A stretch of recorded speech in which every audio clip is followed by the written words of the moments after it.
Vamos nessa então, porque os advogados Frederico Assef, Cristiano Zanin e Ana Teresa Basílio são alvos de nova fase da Operação Lava Jato, que foi deflagrada hoje. A operação e esquema que investiga desvios de pelo menos 150 milhões de reais do Sistema S do Rio de Janeiro por escritórios de advocacia no Rio e em São Paulo para propinas a agentes públicos. A operação é baseada em uma delação premiada de Orlando Diniz, ex-presidente da FEComércio. Os advogados do ex-presidente Lula, Cristiano Zanin e Roberto Teixeira, são apontados pela denúncia da Força Tarefa como responsáveis por reunir e aprovar propostas de escritórios de advocacia dispostos a blindar então dirigente da Federação do Comércio em troca de pagamentos milionários. Ainda segundo a denúncia, o advogado Eduardo Martins, filho do atual presidente do Superior Tribunal de Justiça, ministro Humberto Martins, fechou contratos de 83 milhões de reais com a FEComércio do Rio, à época em que era presidida por Orlando Diniz, a pretexto de influir em atos praticados por ministros do Superior Tribunal de Justiça. Para começar essa tarde, vamos ouvi-la, Thaís Oyama. Paulo, então talvez seja bom começar lembrando para os nossos ouvintes o que é o Sistema S, né? Então, o Sistema S é um arco de entidades que são mantidas aí à base de contribuições compulsórias das empresas e que tem por finalidade custear para os trabalhadores lazer, creche, espetáculos culturais, no caso do SESC, né? E também capacitação profissional e projetos para desenvolver microempresas, no caso, por exemplo, do Sebrae.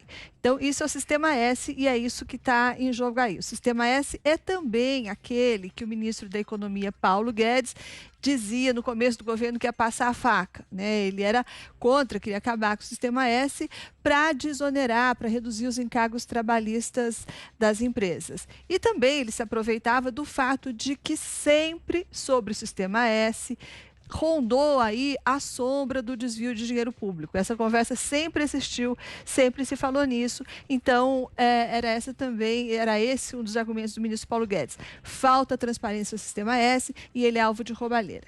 Então, agora a coisa parece que começa a vir à luz, né? E o dinheiro que o Sistema S recolhe não é pouco. No ano passado, foram mais de 17 bilhões de reais.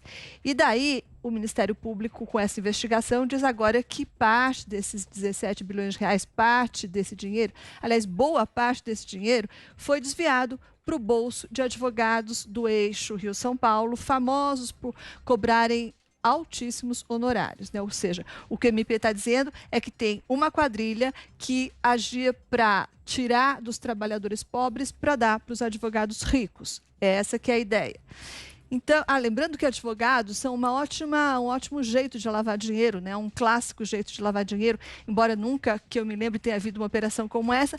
Mas por que eles são um jeito bom de lavar dinheiro? Porque eles cobram o que eles acham que merecem e se os clientes acham que eles merecem, os valores podem ir de A a Z, é uma coisa muito subjetiva, assim como acontece, por exemplo, no caso das obras de arte. Então, o que aconteceu nesse caso de novo?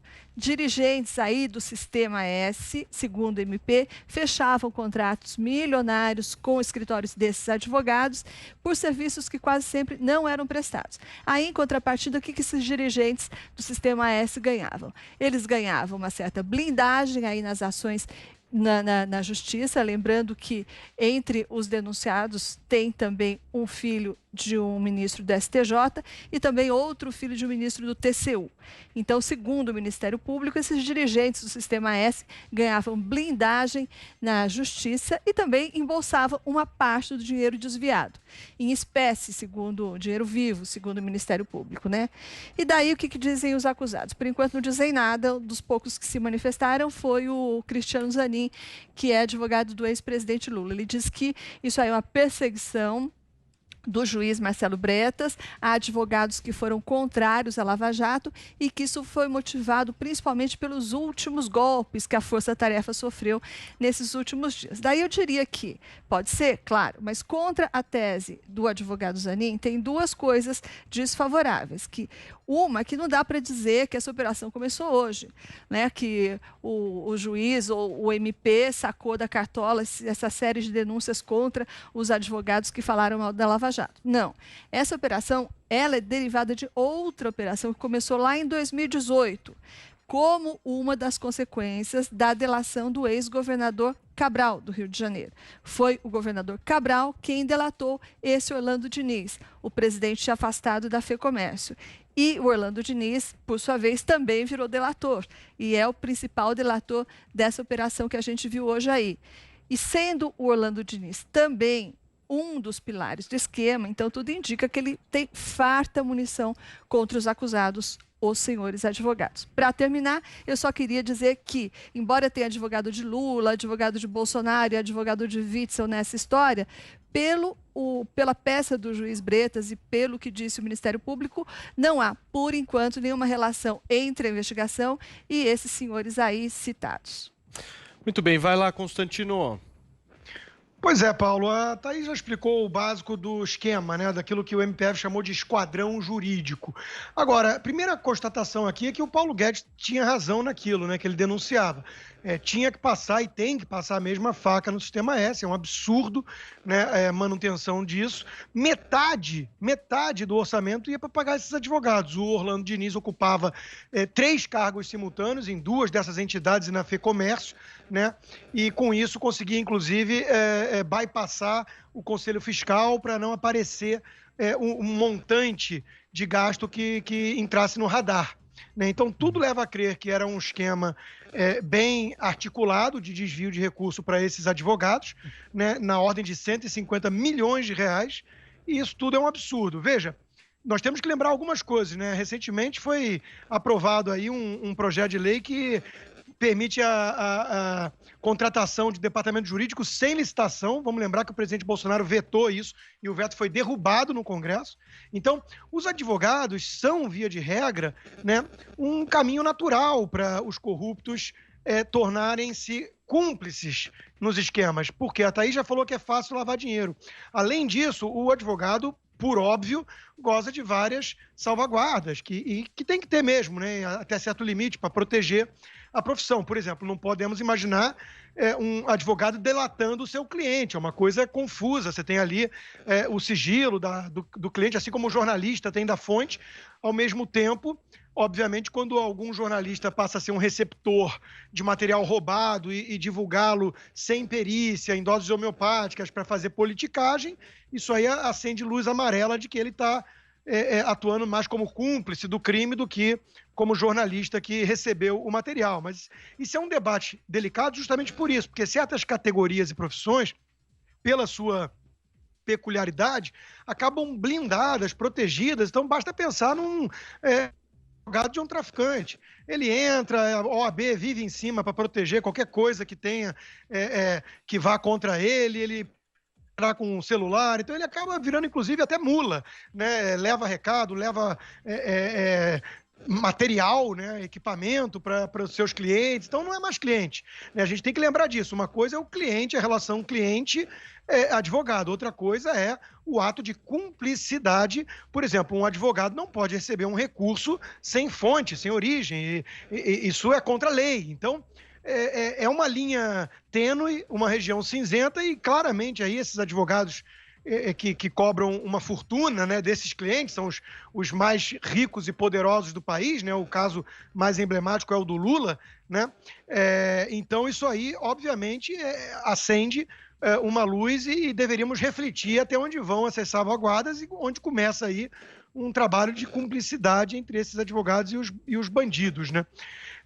Veja que tem muita gente nesse esquema, a princípio, né? Advogados do Lula, como eu já disse, do próprio Bolsonaro, que é o caso do Vacef, que se manifestou negando, todos eles, né?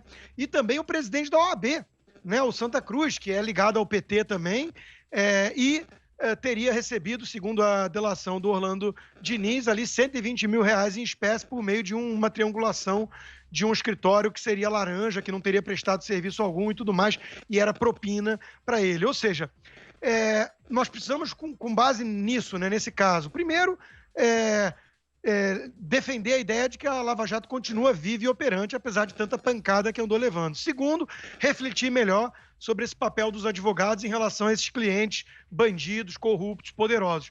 E, por fim, o próprio Sistema S, né? Está na hora de repensar aquilo que era um objetivo do Paulo Guedes e que, pelo visto, é muito mais difícil colocar em prática do que falar, né? Mas temos que rever o modelo do Sistema S. Você, Josias. Essa nova fase da Lava Jato do Rio de Janeiro, ela devolve ao noticiário 2 flagelos velhos. Um é o peleguismo patronal, que está abrigado no Sistema S.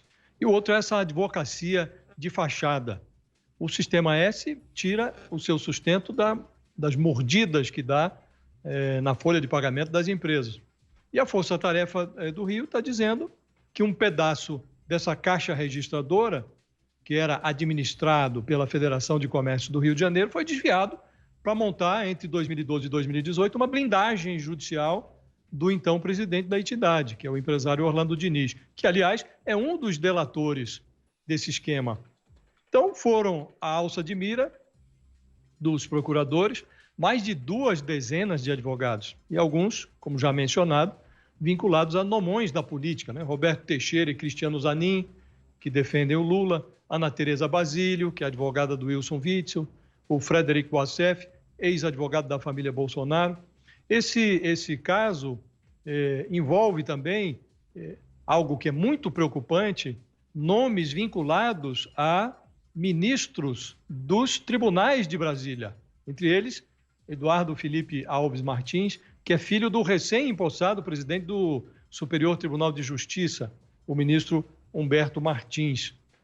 Este fenômeno também é muito incômodo e comum em Brasília, que filhos de ministros dos tribunais superiores advoguem na cidade e advoguem nos tribunais dos quais os seus pais participam como magistrados. Muito comum, muito incômodo. Está lá o nome do filho do presidente do STJ. Alega-se que é perseguição política, uma tentativa de criminalizar a advocacia. Se for, está muito fácil de resolver. O que eu já estou dizendo é que juntos, esses doutores todos receberam indevidamente algo como 151 milhões de reais. Essa transferência de quantias milionárias para advogados não está entre as atribuições do Sistema S. Segundo a Força Tarefa da Lava Jato, não haveria comprovação de serviços prestados pelos advogados. A verba teria financiado aí um esquema de lobby, de tráfico de influência junto ao governo, junto a tribunais de Brasília. Então, de duas, uma. Ou há documentos comprovando a prestação dos serviços advocatícios, ou o Ministério Público vai demonstrar que quem criminalizou a advocacia foram os criminosos, seguindo aí velhos costumes e maus hábitos. Diante desse quadro, fica boiando no noticiário, na atmosfera, uma pergunta: onde é que está a faca do Paulo Guedes? Em dezembro de 2018, dias antes de assumir o Ministério da Economia, o posto Ipiranga fez uma ameaça. Ele estava num almoço, falando para uma plateia de empresários na Federação das Indústrias do Rio de Janeiro, e disse que o Brasil virou um paraíso de burocratas e piratas privados. O que ele tem razão. Aí ele lembrou que a CUT perdeu o imposto sindical. E aí fica tudo igual aqui, disse ele. Tem que meter a faca no Sistema S também. Os trabalhadores, eles eram surrupiados em um dia de salário. E a reforma trabalhista eliminou essa tunga. O Sistema S morde um percentual das folhas das empresas, coisa de 17 bilhões de reais por ano. A máquina sindical dos patrões, ela continua intacta. Os presidentes de 42 federações patronais estão no cargo há mais de 10 anos. 5 deles estão há mais de 40 anos. Então, é preciso realmente aparecer a faca do ministro Paulo Guedes. O ministro tem esse hábito de ficar as providências dele, as medidas que ele promete, os gestos, fica tudo no gogó. Como tantas outras promessas que o ministro fez, essa também ficou. Seria uma boa hora para o ministro mostrar a faca. Constantino já está pedindo a palavra? Não, pedi a palavra só para fazer uma pontuação muito breve, né, Paulo? De novo, nós temos que lembrar e às vezes eu me sinto assim numa situação até esquizofrênica, porque todo mundo cobra a articulação do governo, lembra das instituições, da democracia, e depois cobra do governo eleito, e ainda pior, dos ministros, né, como se fossem déspotas capazes de, numa canetada, eliminar tudo isso. Né? Quer dizer, o Paulo Guedes não está enganando ninguém, ele é um liberal convicto de que isso seria desejável para o país. Mas ele, felizmente, né, ou infelizmente, por um curtíssimo espaço de tempo, mas felizmente a longo prazo, porque não queremos déspotas esclarecidos, ele não é o imperador do Brasil. Então, eu adoraria que ele levasse adiante essa... não é exatamente uma promessa, né, mas um anseio, uma meta, né? Mas, como eu disse, é muito mais fácil falar e até mesmo tentar defender a ideia do que executá-la. Né? A gente sabe que os monstros do pântano, como o próprio Paulo Guedes costuma se referir, ao establishment, ao deep state, a esses aí da velha política e tudo, que tem todo o interesse em manter esse status quo, né, e que envolve um bando de partidos aí que são de centro e muitas vezes enaltecidos por jornalistas, pela mídia, são bem tratados, tem um deles aí até que age como se fosse uma espécie de primeiro-ministro do país, né, e agora quer acelerar processo de fake news, mas não quer colocar no plenário discussão sobre prisão em segunda instância. Né, eu estou falando do Botafogo, que tem gente que talvez nem lembre quem é o Botafogo, porque não é assim que a mídia o trata e não fica lembrando o tempo inteiro desse codinome dele na planilha da Odebrecht. Então, infelizmente, né, é a realidade. De novo, é muito confortável a posição de só criticar. Né? Agora, sentar lá e fazer e conseguir aprovar, lembrando que tem todo esse esquema, né, de obstáculos aí realmente é que separa os homens dos meninos.